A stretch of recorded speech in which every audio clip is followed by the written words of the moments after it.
太挑战了，不是我这个性格干的事儿。我就感觉完全被框住了。怎么演？我就崩溃了。加上自己的情绪以后，懵掉了。真的是一天下来浑身都疼，背负的东西太多了。我们那头每天得梳2小时，差一个字儿就得重来。现代人和古代人还是有区别吗？特别的严谨，特别的漫长。过程很痛苦啊，必须去完成，由不得你。都跟现代戏是完全截然不同的。做了一次很大的突破。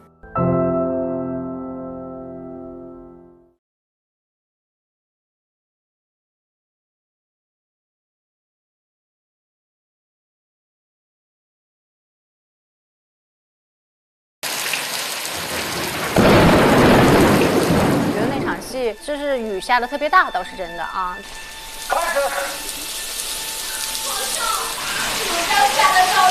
因为他是情绪比较浓烈的嘛，所以我觉得对于演员来讲可能会演得比较过瘾。胡可的话，他的演戏经历是很丰富的，所以我们演戏的时候是很舒服、很自然的。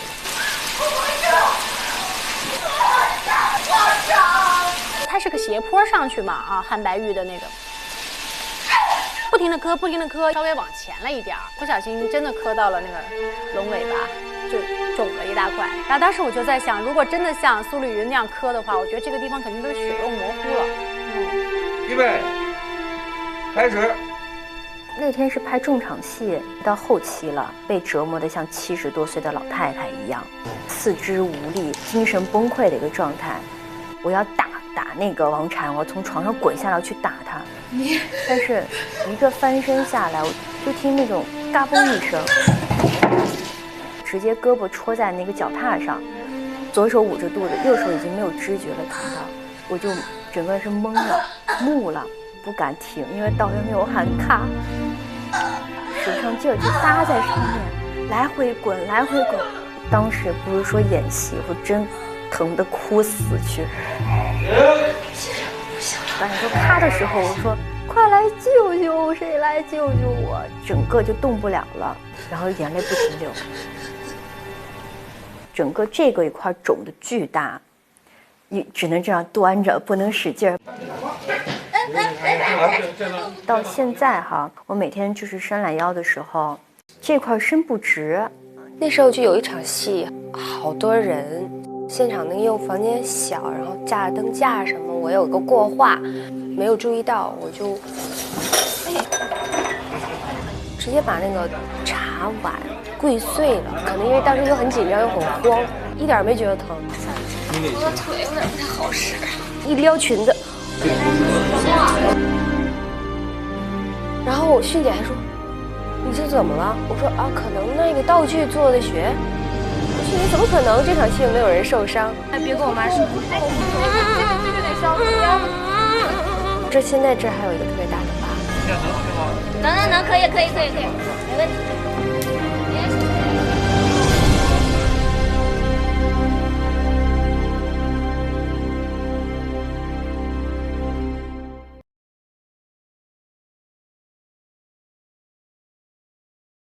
车婉英是一个非常简单、脸皮非常薄、很害羞的一个女孩。她是用画画来寄托对皇上的一种爱恋。她甚至有的时候，其实看着皇上的画像，其实内心是，皇上在对我笑。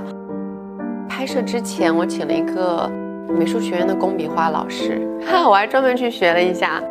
我觉得我要是连这个线条都画不好，太欺骗观众了。有的时候我可能是坐在这个桌子上画，然后有的时候可能是站着画，那有的时候可能有时候看看窗外啊，去书房那边就在书房里来回溜达，在一些小细节的把握上，希望能够有变化，情感上有递进。我要让观众感同身受我对皇上的这种很单一的这种爱恋，已经持续了好几十年了。印象最深刻的，我觉得就是出场的戏，大场面，而且 AV 合组，就人非常的多，要给皇上献舞，压力特别大。提前学的舞蹈嘛，前一天就一直在练，就是希望可以不要忘记动作，尤其是一紧张的时候会出错嘛。不是说光要跳得好，你还是得在跳的过程当中，你要有一些你的心理状态。比如说你每一个亮相的时候，你看着皇上的眼神，一直转一直转，然后导演就用一个镜头帮助你加速转。我觉得那个镜头拍得非常的棒，现场的氛围啊，包括导演对你的指导，一下子就让韩湘剑这个人物出场的时候就会非常的不一样。不像吧？我就体会，来就看训斥他吧，正打猎什么。第一次拍那一场戏是我第一天上班，然后马失控了。开始。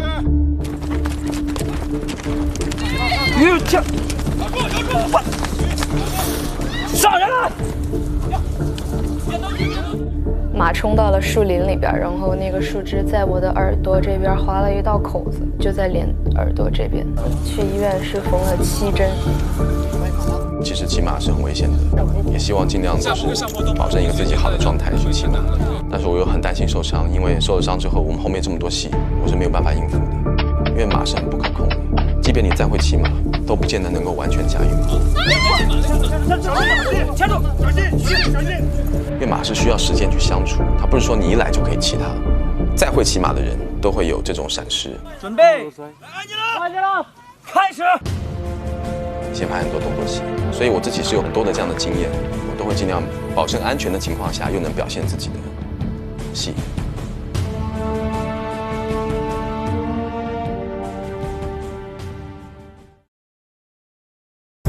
A 级、C 级，预备，开始。皇上神虎。一平，你来试试。好，穿射。不愧是蒙古的女子嘛，其实我是射到了地上。这样的。古装戏之前也拍过，骑马射箭算是第一次吧。哎，好。啊，蛋疼。开始，最后一场戏就是射箭，给我开心的呀！在戏里应该是10箭，有7箭应该是中红心的，但我都没有。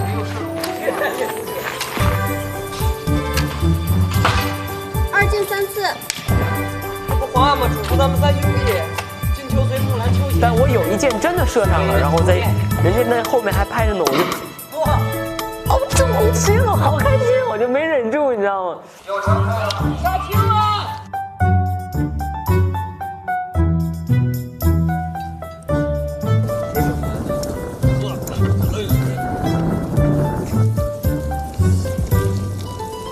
让他不喝。它是有隼，国家二级保护动物。隼的眼睛是黑的，鹰的眼睛是黄圈带黑眼珠。动物有时候只有靠特技，因为动物确实太难。熊好，最后真的追着人去了，也挺吓人的。追着程导就跑啊！我程导在这儿真玩命的。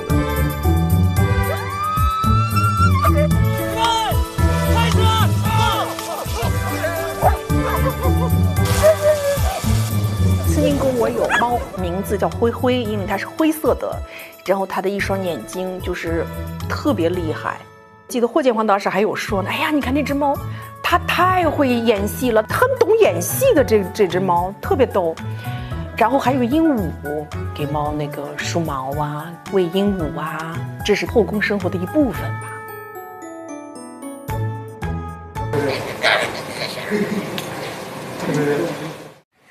慢点，看手。就全世界所有的动物中，我最怕的就是蛇，平时想都不敢想。有蛇！仙妃娘娘，仙妃娘娘，快救我！有小老虎吗？哎，有。到了现场我一看啊，简直是疯掉了要，就是真的，我就是压抑不住的尖叫，就是。喂！再往前点，黄师往前。不要喊！但是导演就说不要停，要的就是这种感觉。那场戏是真的让我挺崩溃的。大年30那天，导演就把这舌头拿出来，我一看是特别粗，导演能有这么粗？一直说我有玩蛇的戏，但是我本身我是怕蛇的。就是抓住他的是，你抓他头就没事儿。对，主要是加这儿7寸，掐7寸的时候，它就不会有攻击性，不会崴。怎么不吐舌头呢？导演让我挂在脖子上，然后让他吐舌头，但是导演说让我往后拿。再到我这儿来，你看，知道吧？那个蛇突然就摆头回来，可能就是要攻击我，我就把蛇扔到地上，还好没给他摔倒。看见胆大的还在这摸一摸，哎，一合上，哎，不能碰，咬了你！啊，就是咬你，用生命在演戏。别往里去啊！李纯拍他下水的戏。准备好了，准备好了。你说我下去，我说救命啊！我还要救人。那个水，说实话，因为我们毕竟不是在泳池里边拍，我们只能在景区里的池塘里，那个水都是比较浑浊。有没有做防护措施？穿了衣服要穿水服，但是这衣服穿在那儿还在照样灌水。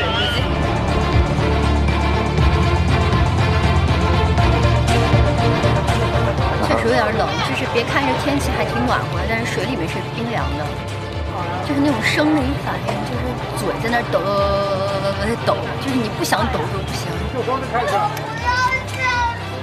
那小朋友特别不容易，小朋友一直在，我不想下水了，好冷啊！开始进，往头下，2，不能。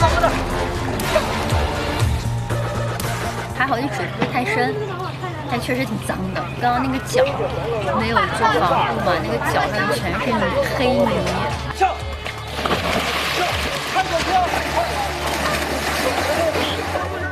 刚刚我们还有工作人员的脚都被那个下面那个淤泥跟那个碎石头刮伤了。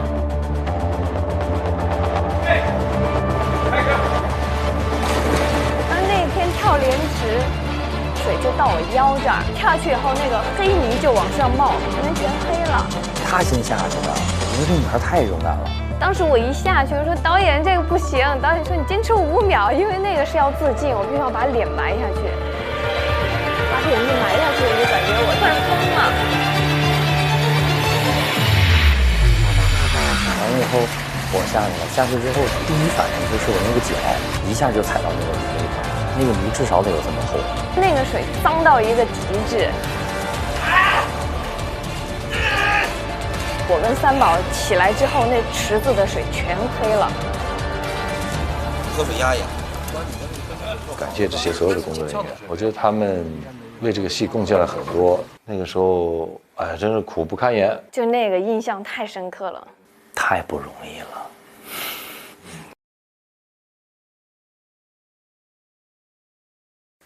大家好，我是不用大家好是吧？好，在戏里面饰演的角色叫金玉妍。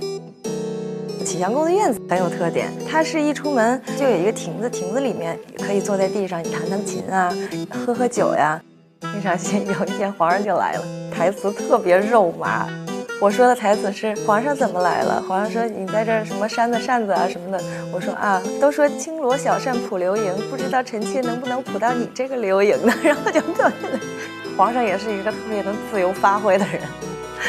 然后本来没有那个桥段，皇上自己一下就把我合着抱起来了，感觉自己有点重，把皇上压的老大的喊了一声。那场戏还挺有意思的。这些妃子们都很嫉妒我，怎么老没有皇上侍寝的戏啊？我说皇上就只招幸我呀，跟皇上泡温泉。预备，开始。那个太逗了，就是拍最大尺度的戏了。泡之前我就可紧张了，因为要脱衣服，就穿一个肚兜，我连平时连吊带我都不穿的。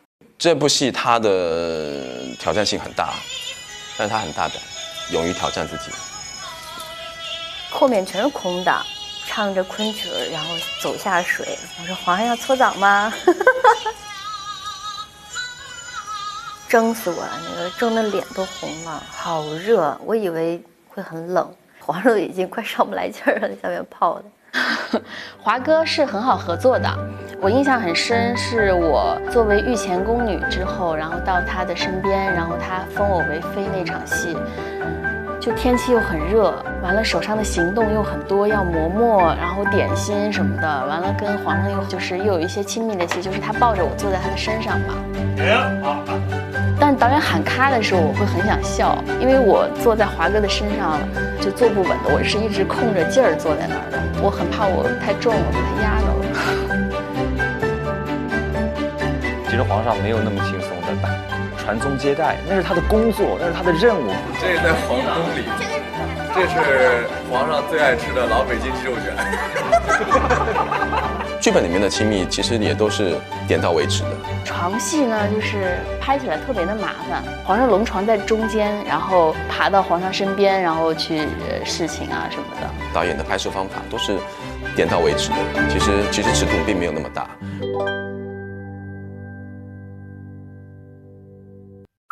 我叫陈新香者，我叫荣子珊，我叫刘泽宇10岁了，11岁，14岁了，5岁。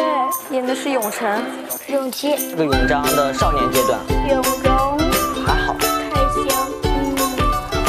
妈，我有一个永章，因为小朋友都是分不同阶段的嘛，永章有好几个。戏里面应该是3岁吧，有一场戏是。太监程导给他设计了一个海盗的面罩，剪了2个洞黑的，跟他玩类似那种老鹰捉小鸡，还有燕尾。皇上突然就来了之后，那个太监就跪下有句话说：“奴才该死。”皇上饶命，皇上该死。不是。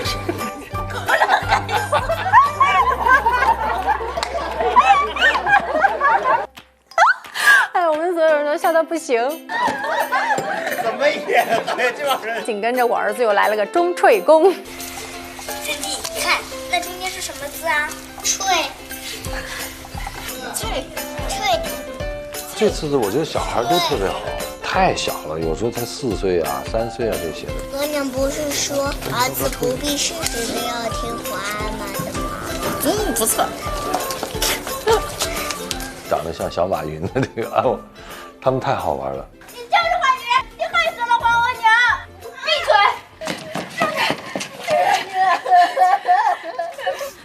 你是我女儿。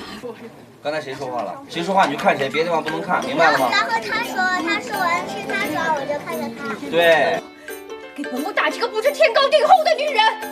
皇妃娘娘息怒，皇贵妃娘娘息怒，皇贵妃娘娘息怒，额娘息怒。小马云、小黄子韬，他在旁边老跟那个9公主、什么7公主说话，老是拉人家的手。我说这孩子绝对是直男，妈妈不用担心了。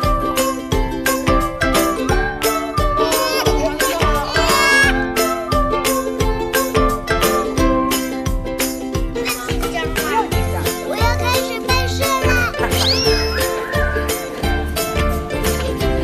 你拿手摸他，没事。我把狗弄走，我不说。额娘是谁啊？额娘就是周瑜呢。额娘换个衣服你就不认识额娘了。其实非常靠路。没有，周迅也特别喜欢，我觉得这些孩子都挺可爱的。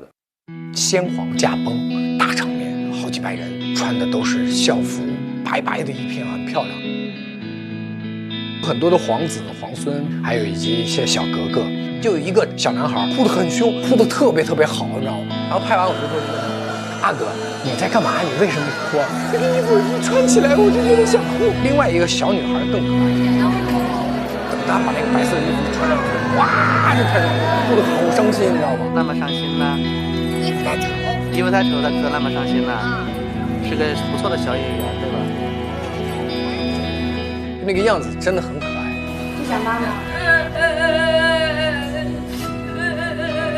最让我灵魂出窍的就是小朋友那一巴掌。我变成公公之后，特别落魄的在那走，然后小永吉就在那拐角处等我。站住！背着他定了一下，其实蛮难受的。跪下！我刚一跪下，其实刚开始那几条他是不敢打的。我说你一定要抡圆了，叭一巴掌上来。我说这才真实。你开机开始，哦，给我打出戏了。然后这孩子就可能自己给自己吓到了，你知道吧？然后他哇就哭了。最后打完之后，我也含着眼泪，然后他让他哭，我就给他抱过来。我说抱过来，我笑着说：“我说不哭了啊，不哭了。”其实挺虐心的一场戏。这些孩子都演过戏的，他们没让我这次操更多的心，所以挺好弄的，没那么难。金语言是被我打的最多的妃子。我什么都来不及想，我说我会来真的，不会这么对我的皇上。结果皇上冲过来，一个大巴掌把我扇倒在地，我真的懵了有几秒钟。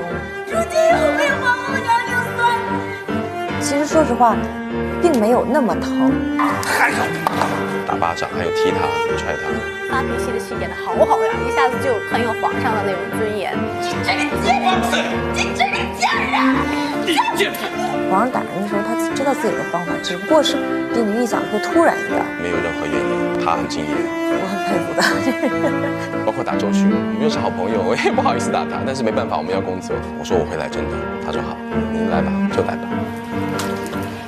迅姐也说，这个东西你要给对手刺激，要是真的打，他才能够真实的反应嘛。最痛苦的就是用鞭子抽他。举起那鞭子，我都不知道怎么弄，而且我第一条我就打到他的眼睛，那一下泪水就崩出来了，我吓死了。是打着的，但就是那个没事儿。对，我希望迅姐的粉丝不要怪我，因为我也是她的粉丝。33场1赢1次。其实我觉得温言婉能走到今天，完全是被金语言给折磨的。水都泼到身上了，没用的。洗脚的戏其实还好，端烛台呀什么的会比较难受一点。高点。我是真的是当时哭的受不住，是因为我真的相信我被人欺负了，我真的端不住了。我觉得程导给了我很大的机会，就是当我端不住的时候，我在抖，我在哭，他就是不喊停，就是不喊卡。真的当时心里很难受，我会对金玉妍的怨恨会非常非常深。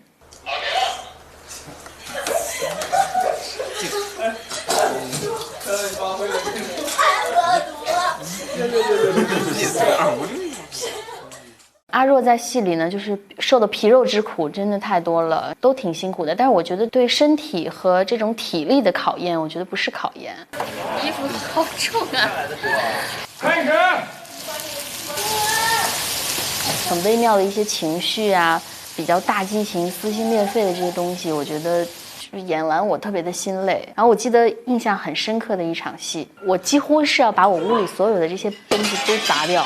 而且那些东西都砸掉，没有第二遍来的机会，就只能第一遍，特别的无助的那种。我觉得啊，就是所有的情绪都在往外泄。人作贱。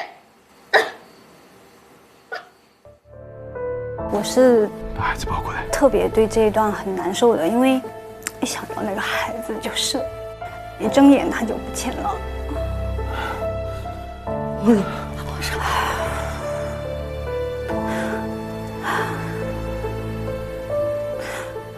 然后我睁眼是以为能看到孩子，我很开心。问大家为什么我的孩子不见了？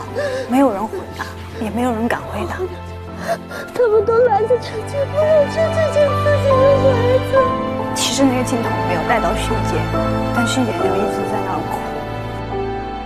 那郎华跟如懿就来了，告诉我，玫瑰人，你要节哀啊，孩子生下来就没了。怎么可能就这么快？你连让我看一眼的机会都不给我，对不对？然后就崩溃了。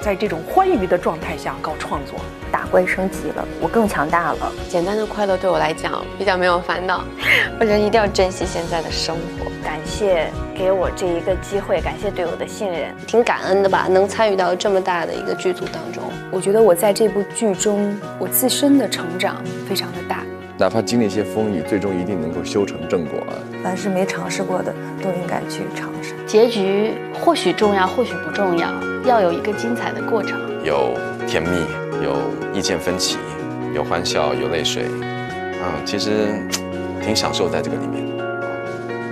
华哥，性情是一个好看的故事，最终用演员表现出来。我放肆宠。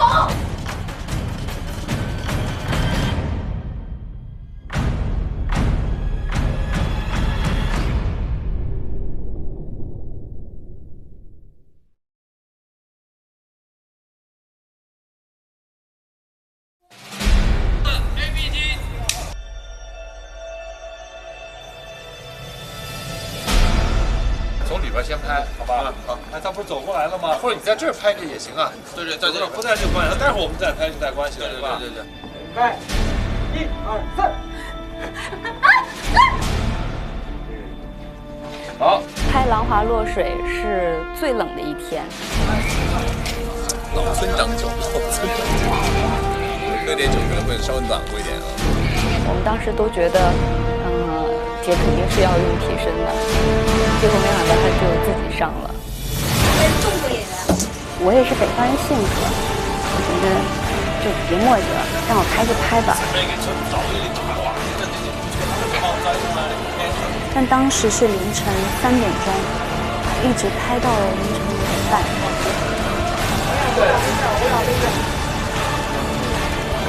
他那个吧，跟我平常跳水还真不一样。但那天是因为朗华他是失足落水。然后他是整个人背朝着水面，我其实有点害怕，因为就算是在游泳池，我也没那么试过。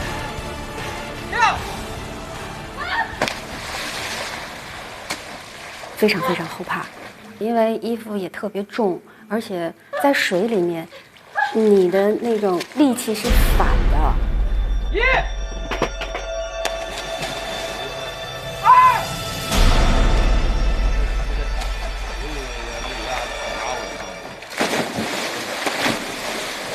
就是一压我根本起不来，相当于几个人10来个人围上来的时候，当时我的潜意识我就说坏了，每人一抓，啪把我压在水里面死死的，我就趁着一抬头，我说你们谁都别拽我，然后他们就松开手，离我稍微远一点，我就能喘2口气。后来我想想，我真的是有点害怕。来，都拉上！就是能够跟这么敬业的演员一起去学习，非常的难得，我觉得很开心。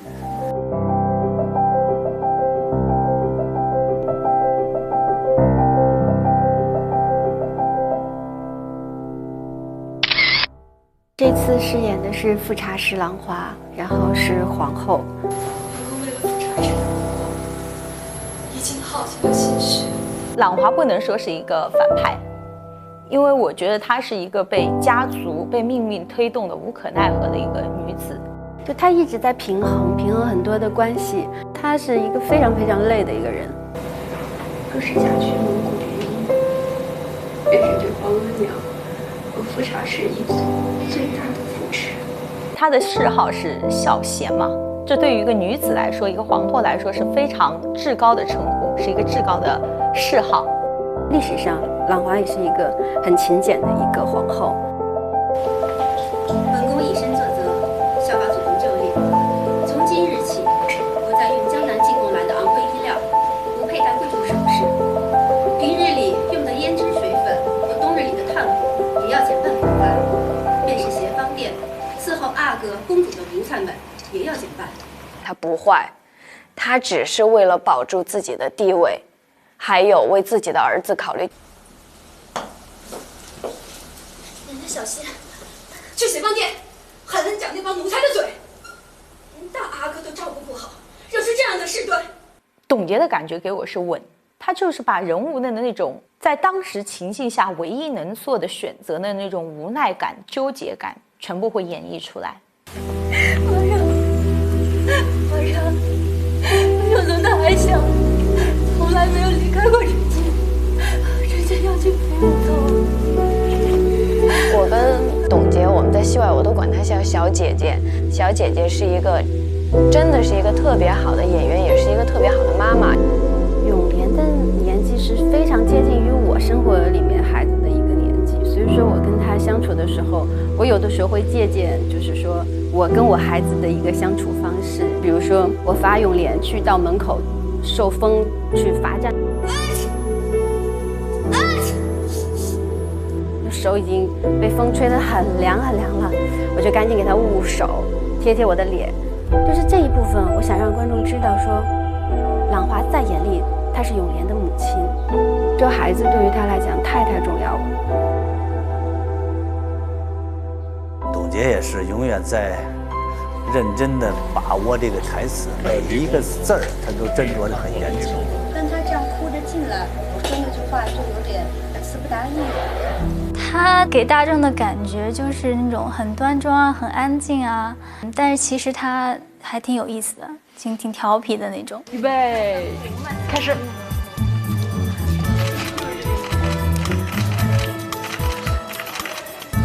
在现场的董洁跟想象当中的董洁有点不一样。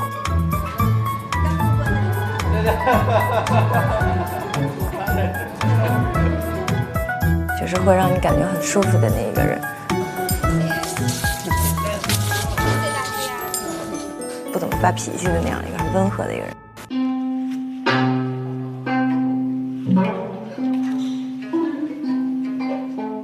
我叫辛芷蕾，然后在戏里面饰演的角色叫金玉妍。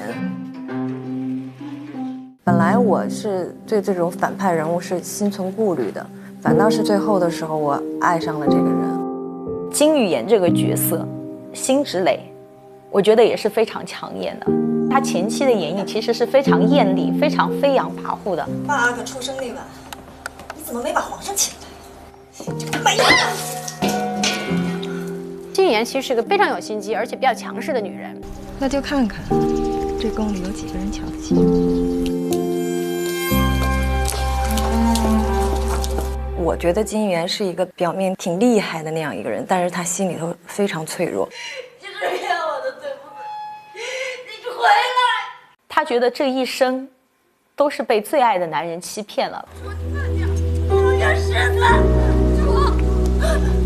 我呀！她一辈子也是做着一个别人手中的棋子。啊，是啊。那种棋子的挣扎无奈。其实是让人非常触动。是皇后，还有他，是他们害了沈静的孩子。他太执着了，太傻了，对，太看不清一些事儿了，太过自信了。他敢于在各种时候做出很冒险的决定，所以也正是因为这个，造成了他最后的命运。托他回起降龙，废为庶人，独自死，朕不想见他了。我这就看看这就。我真的是有的时候自己在外面哭着哭着，自己都会难受的，就可能你就自己就被这个角色带动进去，你理解他。皇上，你饶了王爷，你饶了他们皇上。哎呀，如果我生活在那个朝代，我宁愿去要饭，我也不去后宫里生活。有血！他真磕了。哎，我的腿啊！辛芷蕾呢？这个女孩身上她有一种坚韧，她有一种不服输。老师刚才腿好点了吗？没事了，没事了，撇了一下。她的表演非常自由，所以就从这点上都坚信了，我觉得她能够演得好。包太医，包太医！微臣着。他到底怎么样了？他怎么会长成这个样子啊？他是里面被我打得最惨的女演员，打巴掌还有踢他、踹他，都是来真的对他的。然后他很敬业。放肆！你个贱妇！芷蕾姐有时候拍戏还拍着拍着就笑场，要不就忘词了就。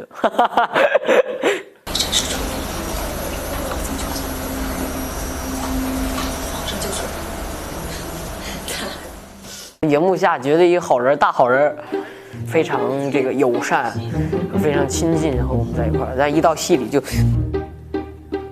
永成啊，就是这样的，就那种感觉。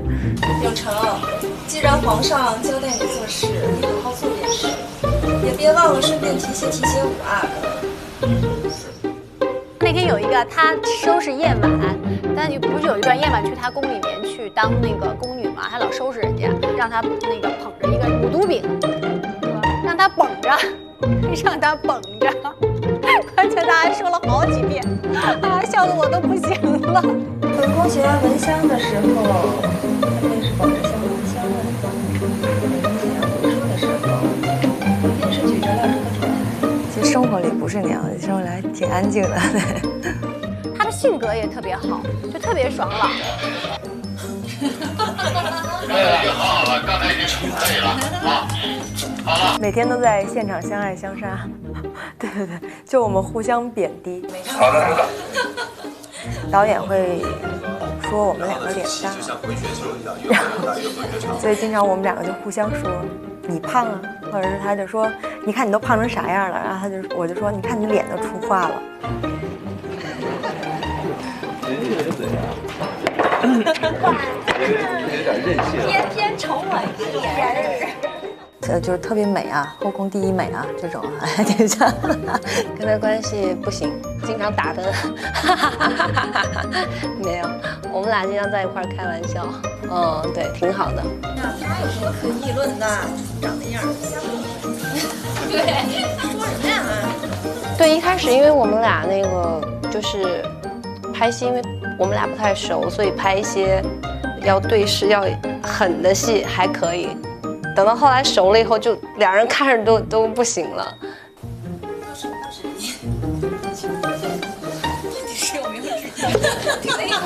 我是一个现场容易兴奋的人，对，我是容易过于兴奋。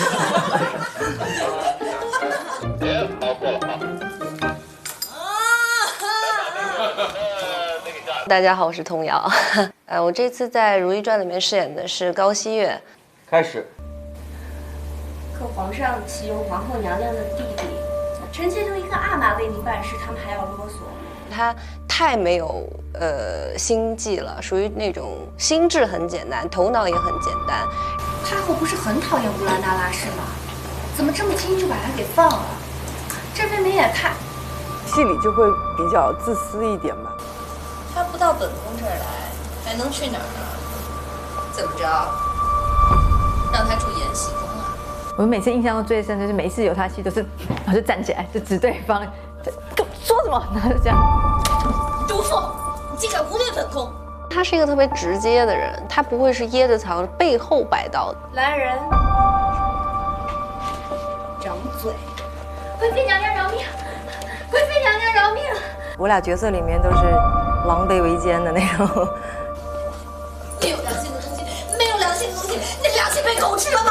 啊！他是副主管大人，我也不敢管他，都是奴才的错。你打死奴才吧！你说本宫怎么见皇上？怎么见皇上？怎么见皇上？这个贵妃啊，可能别人会认为特别的坏，其实她不是坏，她只是为了自己，幸福跟皇上想在一起。那皇上这2个月有没有想着臣妾？你猜？臣妾不猜。自然是有的。其实，高羲月还是会去主动争取一些东西的。羲月，你怎么在这？皇上，贤妃妹妹得了你那么久的陪伴，她不会跟臣妾争这一回吧？拿你没办法。坐轿。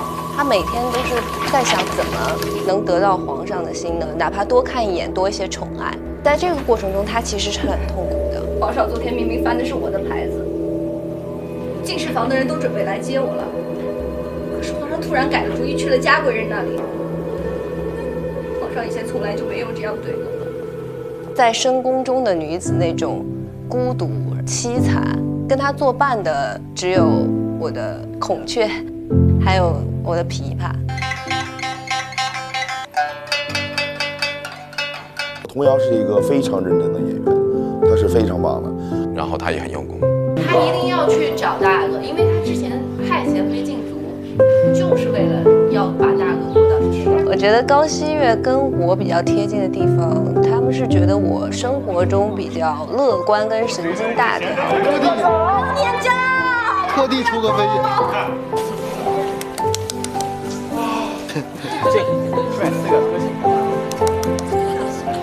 在日常生活中也都是那种很开朗、很直率的女孩。污秽圣地，冒犯祖宗。这话要快，还是我这太难背了，这个字。他挺好玩的，对，挺逗的，大大咧咧的，有点傻乎乎的也那样的。躲远点，沾一身血，溅一身血。看纪录片啊。很喜欢笑，然后在我们的拍摄过程当中，也动不动就笑场，有时候把我们整个气氛就弄得非常好，非常开心。他说你去哪儿啊？回家。啊，对对。回家这个接得好啊。第一次读剧本的时候，我最喜欢的角色是凌云彻。就这样了，哎，我们给开，吃的，让那边给我来。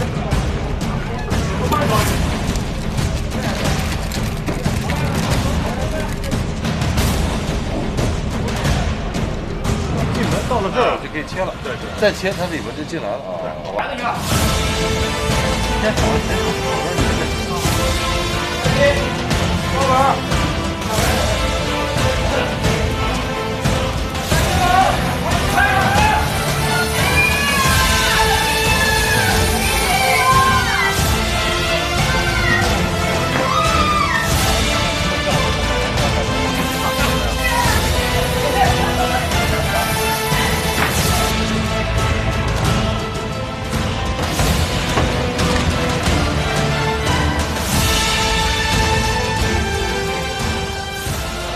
热呀，还是蛮吓人的。但是我们的安全措施做得非常好。我叫金超，这次在《如懿传》中饰演的角色是凌云彻，他是一个侍卫，实打实的靠自己一次又一次的实际行动去证明了自己的能力。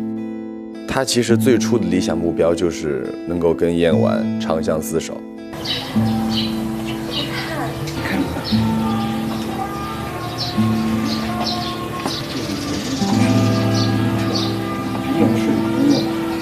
但是因为种种事情发生之后，他的目标就变成对如懿的一生守候。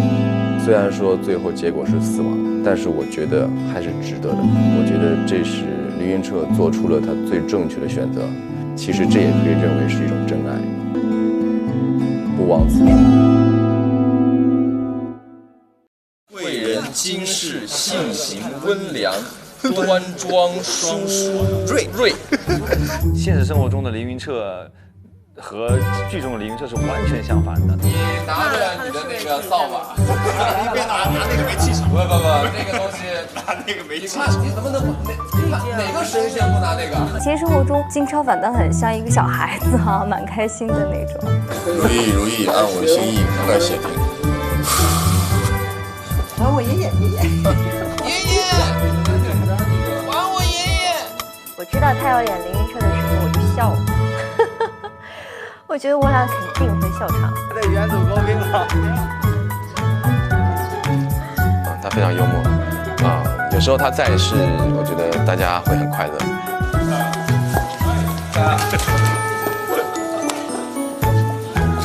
哎呀，超哥太逗了。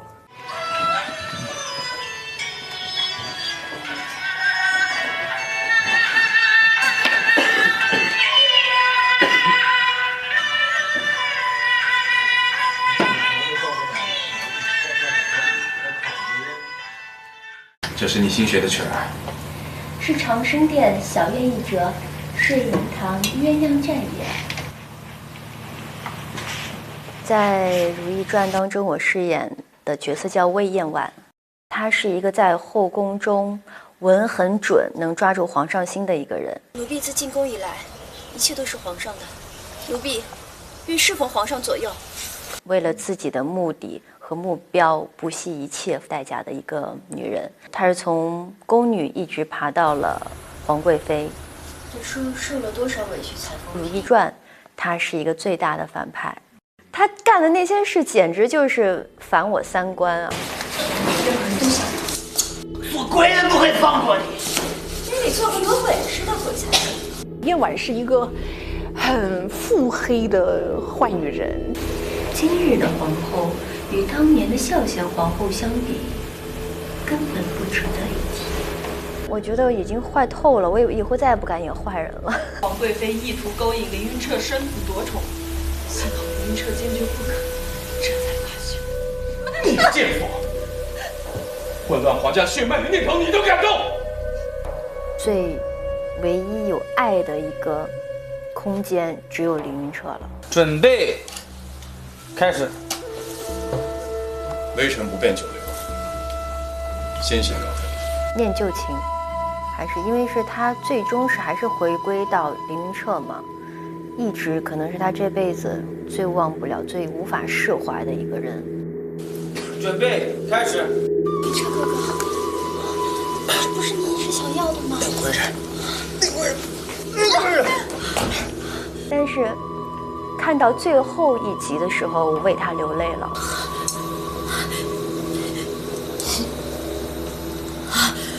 我太爱这个角色了，我很喜欢他，因为最后结尾让我特别感动。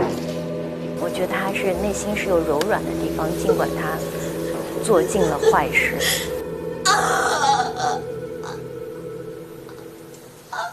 这部戏它的挑战性很大，因为这个角色是里面非常难演的一个角色。皇上，臣妾已经查明，就是魏燕婉。李晨非常敬业，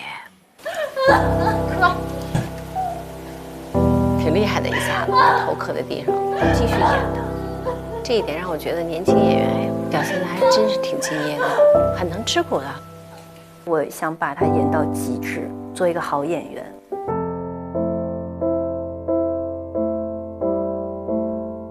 对于个人来说和对于角色来说差得很大。好喝的也没有，好吃的没有，还得坐地上，一点娘娘的优雅感角都没有。李纯就是平时一个也很大条，然后也很大大咧咧。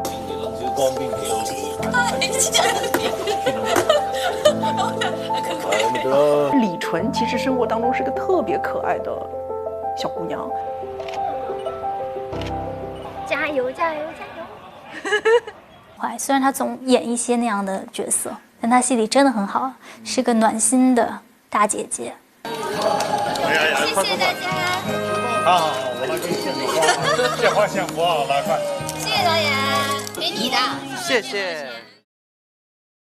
这是太后的懿旨，也是老祖宗的规矩，你违逆不得呀！小主，便是皇后娘娘也要谨守宫规的呀。求皇后娘娘把永璋还给我。永璋！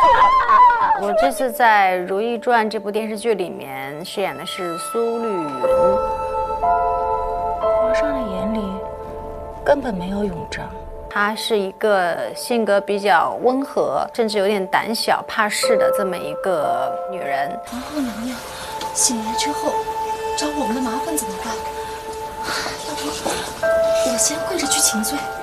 我曾经看到过这个对她的介绍，就是比较善生养，生的孩子非常的多。额娘，三哥，有人回来啦！这是我画的佛母图，今日还得了皇阿玛的赞赏呢。而且他爱孩子的方式就是希望为他的孩子挣一个很好的前程，甚至登上那个无相权力的那个宝座。额娘千不该万不该，当年不该怂恿女婿争夺太子之位。额娘别这么说，都是过去的事儿了。所以可能在这一点上，我跟他有很大的不同。我更希望他们更多的去体验，自由自在的去用他们的方式去触碰这个世界，更快乐。主，不好了，不好了！出什么事儿了？养心殿传来的消息说，三阿哥被皇上申斥，受气羞恼，呕了一大口血，人就昏过去了。现在呢，太医已经紧赶着去看了，说三阿哥不易挪动，就住进了协芳殿的旧居。您快去看看吧。贝娇，哎，贝娇，可能也源自我也是2个孩子的妈妈，所以当说到孩子的这些点，我觉得还是可以触碰到我内心这种最柔软的地方。我不要，永璋，我们不要我们。不要怕，额娘在，别怕，皇上不会的。所以我觉得皇上不会不要你。我就把自己带入了那种情境当中。皇上，重伤下的高中昏迷，求皇上饶了永璋吧！饶了永璋吧！主。因为胡可的话，他的演戏经历是很丰富的，所以我们演戏的时候是很舒服、很自然的，大家很自然就可以演在一块儿。永璋是无心的，可有心的是你。我其实是不能想苏丽云的人生的，我一想到我就会觉得特别的悲伤。儿子是为娘的命，就这种悲伤是从心里蔓延出来的。每一场戏你都会更靠近这个角色，是个生活中是个逗逼，我觉得特别搞笑，有的时候。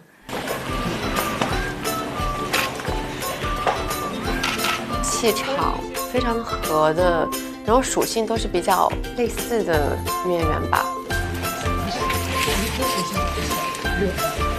我感觉他特别受小孩的欢迎，因为可能生活中就有2个特别可爱的儿子，就很有母性的光环笼罩着他，很开心的一种氛围。变不了。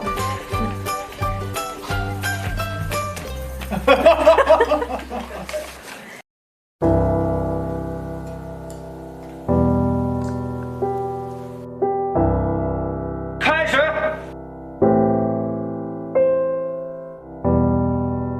我喜欢海兰，因为我做不到她那种境界。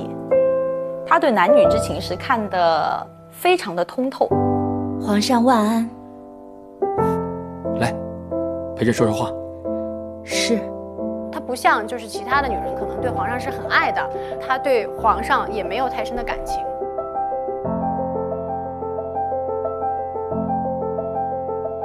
海兰其实是一个早期特别怕事的人。快把海常在的香包给他，别向本宫苛待了他。那本来自己是觉得要寻死的，那后来是被如懿救了，之后就一起入宫，变成好姐妹，一路以来一起成长。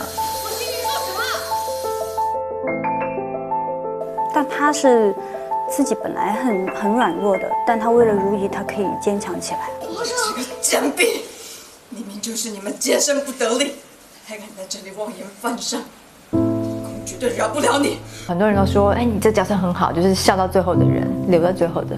但其实我觉得一点都不开心啊。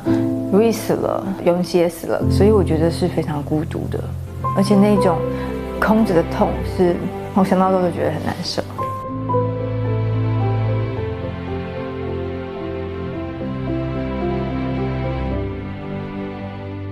君宁我们也是第一次合作，然后他在这个戏里面也有很大量的情感的戏，非常的努力去表现自己。是你们洁身不利，贱婢。明明说你们要搞黑搞，就是你洁身不利，还敢犯上乱言。今天非常努力，他自己也有很多想法对这个人物。知道这个演员难做了吧？知道我们的辛苦了吧？他就说你觉得我这句话这样说好不好？我这样调好不好？想要时常见着，所以就把它带到头上。她是一个非常正能量的女孩子，爱运动，对，而且我们经常在健身房会遇见。听说你的肌肉很好看，他们都看到过了，我们瞅瞅，如果他没让你们看过，就代表对我们还不好。我是吴君梅。在《如懿传》当中呢，我饰演太后钮祜禄氏。给太后请安，太后万福金安。太后是一个温婉的狠女人吧。太后坐到这个位置上，其实有很多面儿。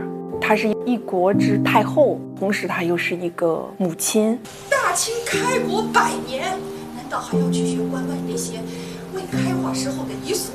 又是一个婆婆。皇后要好好保养自己的身子，才能护着你女儿长远。太后钮祜禄氏，她是一个为儿女谋算，但是呢是无奈于深宫约束的这么一个慈母。身边唯一的横批，还有可能再远嫁。此时的哀家，先是一个额娘，再是太后。太后是一个特别感性的人，跟跟他对戏，我印象特别深，有一场我哭着去求他，让他把12个接出来。那场戏我哭得不行，本来太后是应该是没有哭的，结果他那天就是他也去看着我，然后他演着演着，他这个眼泪啊就这样掉下来。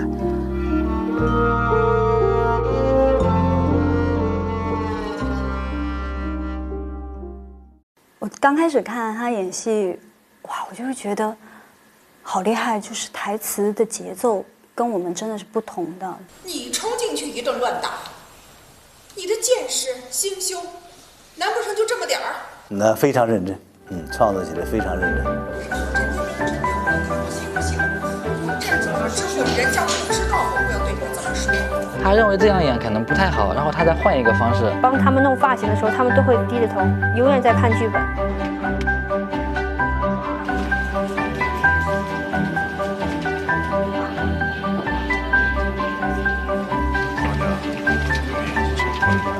他会给我很多的鼓励，也会适时的表扬我，就会让我有继续走下去的一个动力。平时生活里也都是把我们真的就像家里的一个长辈一样，特别亲切。吴君梅很可爱，我觉得尤其在戏外的时候，大大咧咧的哈，没心没肺那样啊，不太像她这个岁数的人。太后穿越了。太后现在拍你。太后拍你，请问你现在什么感想？你为什么不给我跪下呢？对呀，跪下！你要给我请安呢，跪下！他好可爱啊，他真的是可爱型。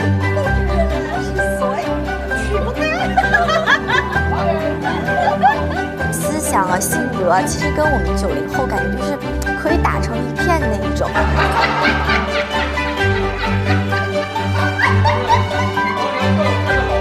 他的印象主要永远在现场嘎嘎嘎嘎在大笑，非常欢乐的一个人。什么鬼啊！好嗨呀！看一下我，看一下我呀！他们都是还是很好的演员，我觉得很多东西一点就明白，而且变化很大。把我装在什么瓶子里，我就是什么形状。受益非常大，可能你以后再也不怕拍任何戏了。我相信他们都打开了很多空间在表演上面。角色在他们身上已经有那种融合的部分啊，觉得呀很好，都有一些改变。最棒的地方就是把自己和角色贴近在一起，赋予它光芒。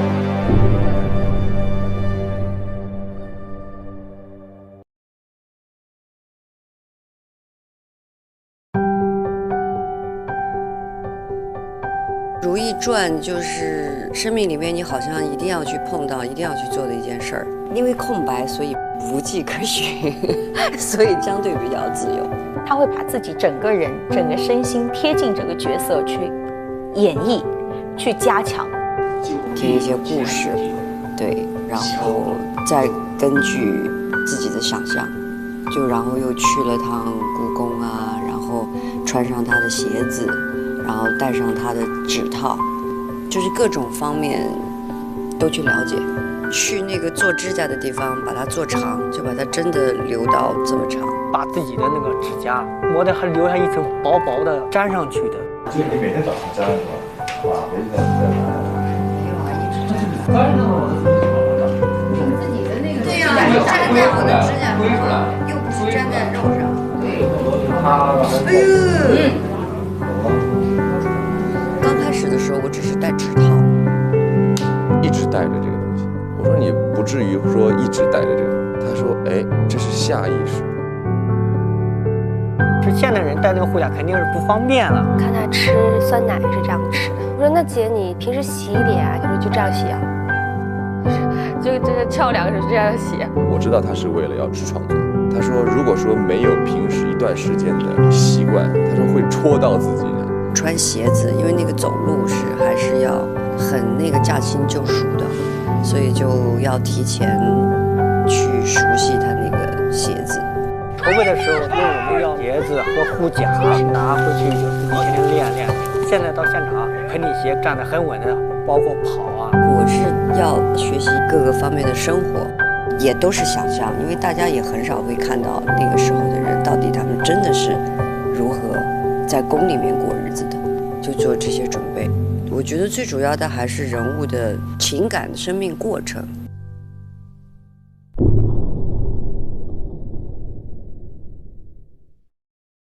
预备，开始。他从小生活在那个环境里边，他的姑母又是皇后。姑母这个角色更多的是把如懿作为一个筹码，保证自己的地位。乌拉那拉氏没有前朝重臣，只有后宫的女人，你我就是要延续乌拉那拉氏的荣耀。青云哥哥，我觉得他从小就知道他这个命运是很难改变的。你一定要做母后皇太后吗？宫规祖制在此啊。那他有他的家族责任，就是要当皇后。已经有了皇上的眷顾，你是乌拉那拉氏唯一的指望，你要得宠，你要做皇后。我觉得是压力，但是我又不能不去做的一个压力。作为青樱，她是乌拉那拉氏的亲侄女，我是钮祜禄氏，我本来就是要把乌拉那拉氏给灭掉的，最好就是后宫不要有乌拉那拉氏了。皇上口谕，皇次子弘历封宝亲王，乌拉那拉氏为宝亲王侧福晋。希望最好不要让她作为我的儿媳。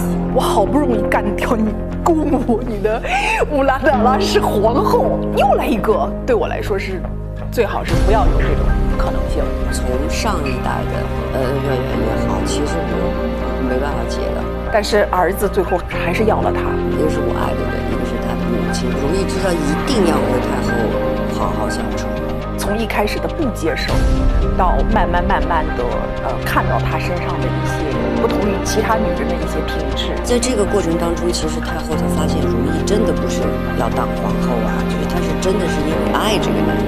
皇帝说你千方百计去求他，为的是替哀家移宫进言。如懿也利用过太后和皇上的关系，去知道太后需要什么，然后跟皇上说你要尽孝啊。当然皇帝要尽孝，但是从如懿这个角度，她可能还有就是说我帮太后去说个话。皇上刚刚登基，忙于朝政，一时顾不上，哪怕臣妾身在前邸，也是该提醒皇上的。如此可怜，移宫之事还需要你这样一个守孝之人去劝皇帝。到最后，太后对如懿是有改观的一个态度。他会记得，就是说，那我们就和平相处嘛。青樱之名是臣妾幼年时所取，所以想请太后亲赐新名，许臣妾斩断旧过，汲取新福。其实他是向我表示他的屈服。那你最盼望什么？情深意重，两心相许。我觉得他在青樱的身上，他会看到他自己的某些缩影，看到他过去。如懿。好不好？在这场戏当中，太后希望青樱从乌拉那拉氏的青樱变成了她的如懿。如懿是为求生存，太后是为了表示示好，是一种祝福，所以才有了我们如懿这个名字。其实我觉得到如懿这个名字之后，其实我的生活还算如意的。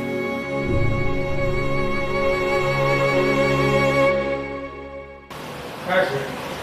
贤妃娘娘，这绿眉粉怎么治？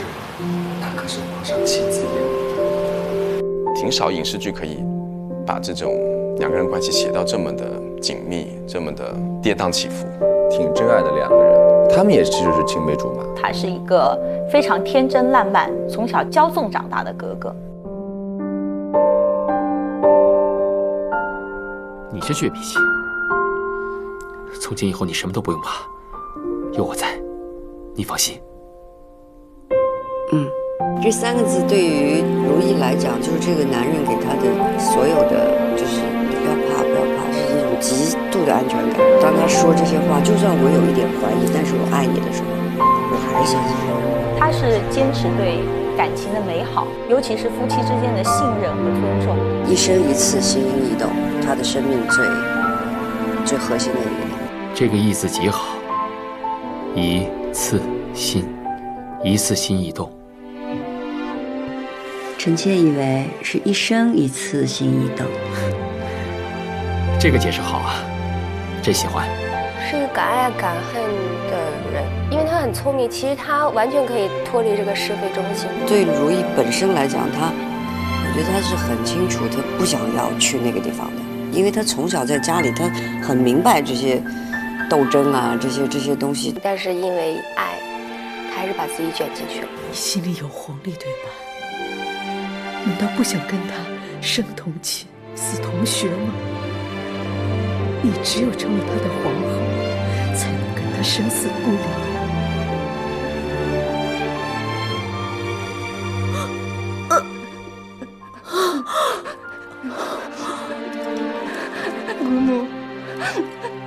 姑母，他无意去做皇后，但是他因为他的命运，他爱的这个男人，到最后成了一个皇帝。身在万人之上，俯视万千。可这万人之上，就是无人之巅了。真想让你在朕的身边，朕也只要你在朕的身边，可好？好，好，好。也就是说，朕在万人之上，孤单得很。我要你来做我的皇后。臣妾或许看不清后位，看不清前路，也不够看得清皇上。可皇上说他孤单，臣妾就只想到他身边去。我最喜欢就是把她封为皇后的那个阶段啊，我们感情很好。你终于是朕的皇后了，终于可以一统中华了。朕已经教导神女准备了，可以把我在华中相依到老。其实像如意和皇帝，皇帝能给青樱这么一段情，其实已经是一个奇迹了。恰巧他幸运的是，他还爱那个皇帝，而且是两情相悦的，不是那种我爱他，他不爱我那种，而且是他幸运在这个地方。但是他到了那个位置上，他就会有一个责任感，就是他要护的是要护好这个国君。开始。皇后娘娘，皇后娘娘，皇后娘娘，娘娘你醒醒啊！我都是在劝和，但是我又能够特别理解他，因为人的性格使然，有的时候是看着特别心疼，但是无力。其实皇上作为一个天子来说，他是当年是可以这样的，但是对于如意来说，他心里可能会有一些